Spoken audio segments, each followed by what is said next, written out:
In this video, we'll take a quick look at the latest features and enhancements in Planning Analytics for Excel and Planning Analytics Spreadsheet services.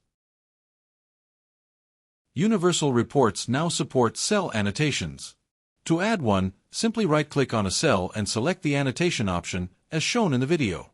Any notes added here will be visible across all Planning Analytics interfaces. In PAfE, annotated cells are marked with a small red indicator in the top right corner. You can now convert your existing quick reports into static universal reports. This functionality is available in the task pane. To get started, click on the Workbook tab to view all existing quick reports in your workbook. To convert one into a static universal report, simply right-click on the quick report and select the Convert option. By converting to universal reports, users can take full advantage of the innovative new features designed to enhance reporting flexibility and performance.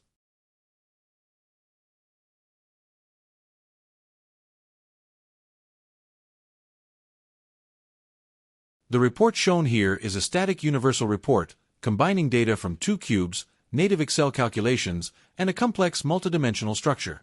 Next, we'll walk through how easily it was built using the latest features in Planning Analytics for Excel. We're keeping some dimensions open here to make them easier to reference in the upcoming steps.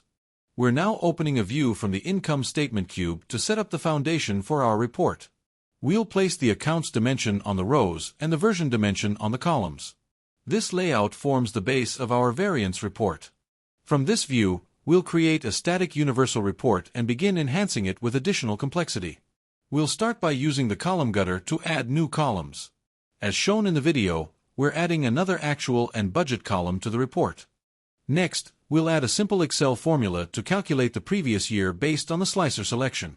Once that's done, we'll repeat the same process for the next column. Now, let's take a look at the new capability in action. In the video, you'll see the user right-click on the column header and select the option to convert the column into a formula-based row. The formula that gets created is TM1val. This formula is easy to edit.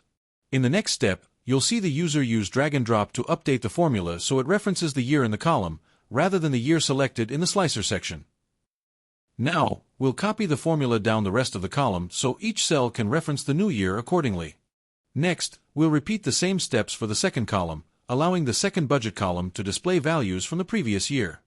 And just like that, we now have a report that clearly displays both actuals and budget for the year selected in the slicer, as well as for the previous year. We're now making space to incorporate data from another cube. While the foundation of this report is the Income Statement cube, we're preparing to include data from the Revenue cube as well. We've added key dimension members for the Revenue cube, along with product family names in the rows to pull their sales values. Next, we're inserting a predefined TM1val formula that pulls data from the Revenue cube, dynamically referencing the shared slicers. We'll then copy this formula across the necessary rows and columns to complete the setup. Using the Report Gutter and standard Excel functionality, we're now adding additional spacers to enhance the layout. You'll notice we've applied basic Excel formulas to calculate the year-to-year variance between the selected slicer year and the previous year. The Excel variance formulas are copied into the required cells. Once this step is complete, standard Excel formatting is applied to ensure the report achieves the intended visual presentation and professional finish.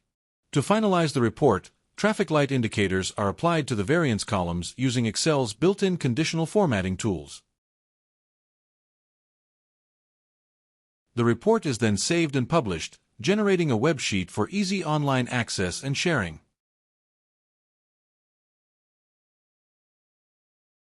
Once published, these reports can be accessed directly in a web browser.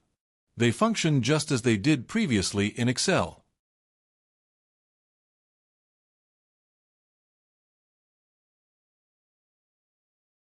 Web sheets have been improved to better support Excel's wrap text feature. As shown here, once text wrapping is applied to a cell range in Excel, the corresponding published web version will automatically adjust its size to match, ensuring a consistent and readable layout.